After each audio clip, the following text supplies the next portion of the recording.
Assalamualaikum warahmatullahi wabarakatuh. Perkenalkan, nama saya Yayang Sari, tingkat 2 Prodi D3 Kebidanan di Institut Teknologi dan Kesehatan Sumatera Utara. Baiklah, adapun tujuan saya membuat video ini untuk menyelesaikan tugas dari mata kuliah promosi kesehatan. Yang pertama, jelaskan secara singkat pergeseran istilah dalam promosi kesehatan yang terjadi di Indonesia dalam setiap periode. Penjelasan secara singkat pergeseran istilah dalam promosi kesehatan yang terjadi di Indonesia dalam setiap periode. A. Sebelum tahun 1965 atau sebelum sampai awal kemerdekaan.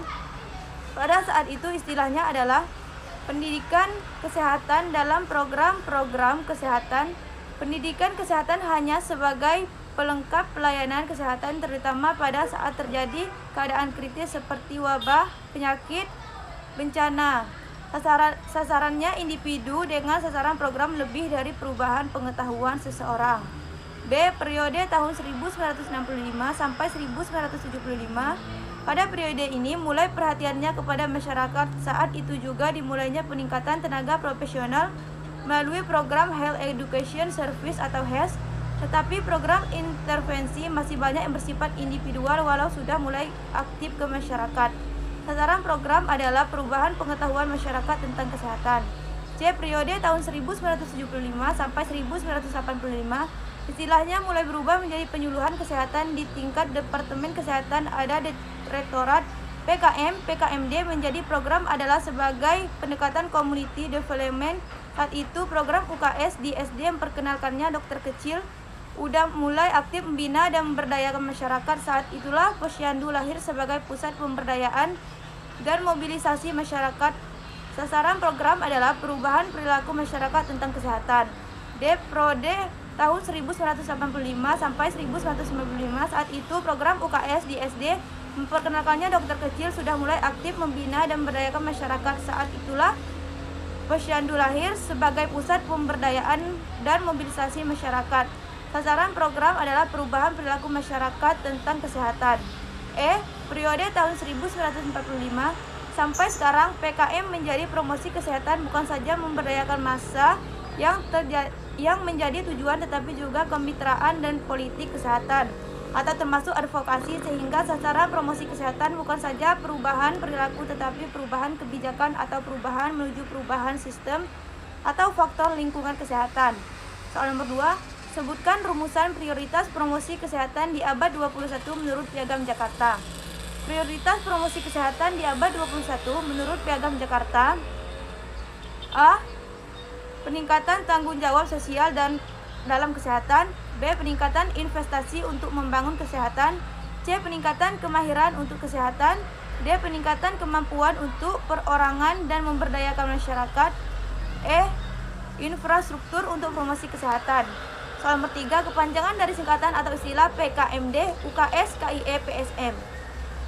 Dari singkatan atau istilah berikut: A. PKMD yaitu Pembangunan Kesehatan Masyarakat Desa. B. UKS yaitu Unit Kesehatan Sekolah. C. Yaitu Komunikasi, Informasi, dan Edukasi Kesehatan.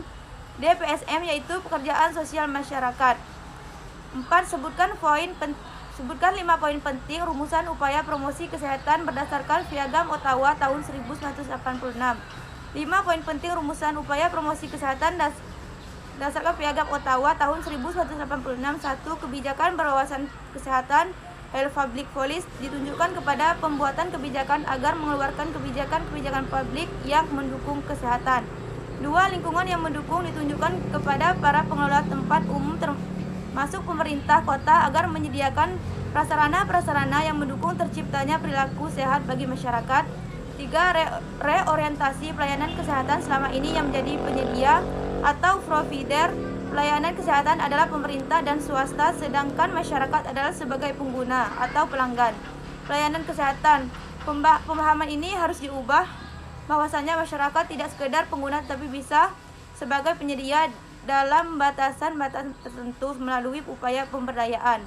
5. Gerakan masyarakat.